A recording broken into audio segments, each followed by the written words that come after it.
पिछली वीडियो में हमने डिफ़ॉल्ट कंस्ट्रक्टर के बारे में पढ़ा। इस वीडियो में कंस्ट्रक्टर के मज़ीद कुछ टाइप्स हैं वो पढ़ेंगे। तो सबसे पहले जो डिफ़ॉल्ट कंस्ट्रक्टर हमने पढ़ा, ये बेसिकली कंस्ट्रक्टर का एक टाइप ही है। इसके अलावा और टाइप्स भी मौजूद हैं हमारे पास। तो सबसे पहले हमारे पास जो टाइप्स ऑफ कंस्ट्रक्टर्स हैं, अ,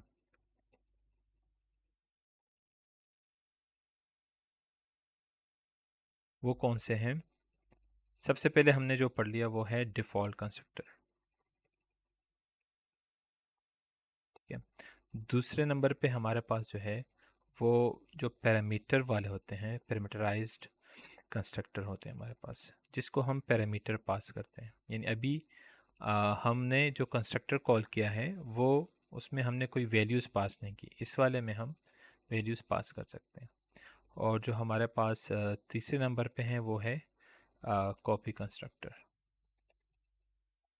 ठीक है। तो इस वीडियो में हम पैरामीटराइज कंस्ट्रक्टर के बारे में पढ़ेंगे। बेसिकली पैरामीटराइज कंस्ट्रक्टर क्यों बनाते हैं, वो हम इसलिए बनाते हैं कि अगर हम चाहते हैं कि जो हमारा ऑब्जेक्ट बने और ऑब्जेक्ट बनते ही साथ ही हम अगर कोई वैल्यूज़ असाइन करना चाहते हैं। फॉर एग्जांपल अब यहाँ पे हमने जो S1 बनाया था, यहाँ पे जब ये कॉल हुआ तो इसने ये रोल नंबर और नेम जो है उसको कुछ खुद से कुछ वैल्यूज़ असाइन हमने की थी। ठीक है। अब हम चाहते हैं कि ये वैल्यूज़, यानी हम अगर इसमें हम देखें, अगर S1 बने तब भी ये वैल्यूज़ असाइन कर रहा है और इस तरह S2 बने तब भी ये वैल्यू असाइन कर रहा है। फिर बाद में हम क्या करते हैं कि हर एक ऑब्जेक्ट में नेम और रोल नंबर सेट कर रहे होते हैं। ठीक है। अब हम चाहते हैं कि ये हमारे पास कंस्ट्रक्टर ही हो, यानी ऑब्जेक्ट क्रिएशन पे ही कॉल हो, लेकिन उस कंस्ट्रक्टर को हम कोई पैरामीटर पास कर लें और उन पैरामीटर्स के बेस पे हमारे जो डाटा मेंबर्स हैं, ये दो जो डाटा मेंबर्स हैं, वो हमारे पास जो है वो सेट हो जाए। ठीक है। तो ये हमारे पास जो आपका जो डिफ़ॉल्ट कंस्ट्रक्टर है वो हमने पिछली वीडियो में कर लिया। अब जो सेकंड नंबर पे है वो पैरामीटराइज कंस्ट्रक्टर है, वो अब हम देखेंगे। बेसिकली पैरामीटराइज कंस्ट्रक्टर में जो डिफरेंस है वो यही है कि इसका कोई भी रिटर्न टाइप नहीं होता। सेम वही चीज़ होता है कि क्लास नेम के सेम होता है, यानी फंक्शन नेम जो कंस्ट्रक्टर नेम है। बस इसमें हम क्या करते हैं कि पैरामीटर्स पास करते हैं। अब फॉर एग्जांपल हमारे पास दो ही वो है, एक इंटीजर है और एक स्ट्रिंग है। तो हमें सपोज हम कर लेते हैं कि पहले हम स्ट्रिंग लेते हैं कि एक स्ट्रिंग पास कर लेते हैं और फिर एक इंटीजर जो कि रोल नंबर R से हम रिप्रेजेंट करेंगे। अब जैसे ही ये हम चाहते हैं कि ये कंस्ट्रक्टर कॉल हो, तो जो हमारे पास ऑब्जेक्ट के अंदर नेम प्रॉपर्टी है या डाटा मेंबर है वो सेट हो जाए, जो भी हमने स्ट्रिंग पास किया, और जो हमारा रोल नंबर है वो सेट हो जाए जो भी हमने सेकंड नंबर पे पास किया हो। ठीक है। अब अगर हम यहाँ पे आते हैं तो जैसे ये बिफोर डिटेल, इसको हम थोड़ा सा वो कर लेते हैं, सिंपल कर लेते हैं। ठीक है। अब ये वाला जो है S2, इसको मैं कॉल करता हूँ, यानी ये वाला डिफ़ॉल्ट वाला हो गया 1। यानी यहाँ पे हम कुछ भी ऑब्जेक्ट क्रिएशन के टाइम हम कोई भी वैल्यू नहीं दे रहे, तो ये जो कॉल करेगा ये डिफ़ॉल्ट कॉल करेगा। ठीक है। और मैं चाहता हूँ कि S2 जो है वो मैं पैरामीटराइज कंस्ट्रक्टर कॉल कर लूँ, तो उसमें मैं यहाँ पे दो पैरामीटर दूंगा, यानी पहला असलम होगा और सेकंड नंबर पे पैरामीटर मैं पास करूँगा वो 22, वो रोल नंबर पे होगा। अब हम यहाँ पे ये वाली चीज़ नहीं करेंगे, यानी S2 डॉट नेम और S2 डॉट रोल नंबर हम नहीं करेंगे, क्योंकि वो वाला काम ऑलरेडी हम कर चुके हैं। यानी इस पैरामीटर हमने ये पास कर दिए नेम और रोल नंबर, वो ये वाला फंक्शन कॉल करेगा, यानी ये वाला कंस्ट्रक्टर कॉल करेगा और वो नेम और रोल नंबर प्रॉपर्टीज़ सेट कर देगा। अब हम सीधा सीधा जस्ट S2 के साथ फंक्शन जो है वो कॉल कर लेते हैं। ठीक है। इसको एग्जीक्यूट कर लेते हैं। जैसे ही हमने एग्जीक्यूट किया, ये देखें कि हमारे पास जो सेकंड नंबर पे बना है असलम और जो 22 हमने असाइन किया, तो वो प्रॉपर असाइन हो चुके हैं और वो डिस्प्ले में दिखा रहे हैं। इसके अलावा जब भी हम कोई पैरामीटराइज कंस्ट्रक्टर बनाते हैं, ठीक है, तो हमें यानी अगर लेट सपोज़ यहाँ पे मैं फर्स्ट पे मैं 22 दे रहा हूँ और सेकंड पे मैं असलम दे रहा हूँ, ठीक है, तो वो क्या देखेगा कि वो क्लास में देखेगा कि इस पैटर्न पे हमारे पास क्लास में कोई कंस्ट्रक्टर मौजूद है या नहीं, यानी वो ऐसा कोई कंस्ट्रक्टर देखेगा जो सबसे पहले दो पैरामीटर एक्सेप्ट करता है और फिर उसमें मज़ीद देखेगा कि पहला पैरामीटर क्या स्ट्रिंग का है और दूसरा इंटीजर का है। अगर उसे मैचिंग मिल गया, ठीक है, तो वो क्या करेगा, उसको एग्जीक्यूट कर लेगा, ठीक है। अब इस पे हम अगर एक एक्सपेरिमेंट कर लें कि मैं एग्जैक्टली सेम पैरामीटर जो है वो बना देता हूँ, यानी सेम कंस्ट्रक्टर में बनाता हूँ जिसमें मैं सिग्नेचर सेम रखूँगा। यानी फॉर एग्जांपल यहाँ पे मैंने किया कि टेम्प नेम, यानी जस्ट वेरिएबल नेम चेंज कर रहा हूँ मैं, बाकी मैं फर्स्ट पे स्ट्रिंग रख रहा हूँ, सेकंड पे मैं इंटीजर ही रख रहा हूँ और यहाँ पे मैं करता हूँ रोल नंबर, इस तरह कर लेता हूँ, ठीक है। यहाँ पे name equal to temp name और जो हमारा रोल नंबर है उसको मैं सेट कर रहा हूँ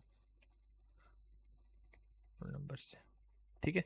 अब इस क्लास के अंदर दो पैरामीटर वाले कंस्ट्रक्टर है और दोनों जो है उसके जो इनपुट पैरामीटर्स है वो भी नंबर उनका 2 है।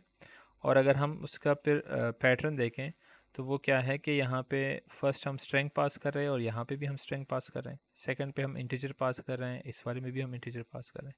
बेशक वेरिएबल के नाम चेंज है, ठीक है, लेकिन देखते हैं कि क्या करता है ये, ठीक है।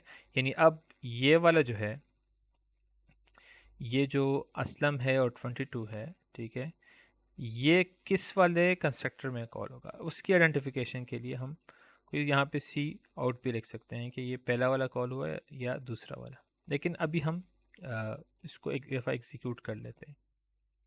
अब देखें यहाँ पे जैसे ही एग्जीक्यूट हुआ तो हमारे पास एरर आ गया, और एरर को अगर हम देखेंगे, आई एम नॉट श्योर कि एरर को कहाँ पे देखेंगे, लेकिन खैर यहाँ पे बेसिकली एक एम्बिग्विटी क्रिएट हुई सीपीयू के लिए कि भाई मैं अगर इसको कॉल करना है मैंने, तो मैं कौन सा वाला कॉल करूँ, यानी मैं ये वाला कॉल कर लूँ या ये वाला कॉल कर लूँ, ठीक है। तो हमें इसमें अगर हमें दो पैरामीटर के चाहिए मज़ीद दूसरा भी, तो और वो स्ट्रिंग और इंट, तो हम या तो ये कर सकते हैं कि इंट को पहले ले आएँ, ठीक है, यानी एंड को पहले लिया हमने और फिर बाद में हमने क्या किया, इसको स्ट्रिंग में बाद दूसरा हमने स्ट्रिंग कर दिया, ठीक है, और ये हमने दो कर दिया, ठीक है।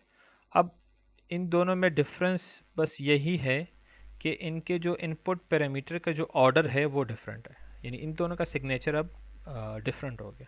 अब अगर मैं एग्जीक्यूट करूँगा तो ऑब्वियसली ये क्या करेगा, जब ये लाइन एग्जीक्यूट होगा तो इसको पता है कि मैंने वो वाला कंस्ट्रक्टर कॉल करना है जिनमें दो पैरामीटर एक्सेप्ट कर रहा है वो, और फर्स्ट वन स्ट्रिंग एक्सेप्ट कर रहा है, सेकंड पे वो इंटीजर एक्सेप्ट कर रहा है।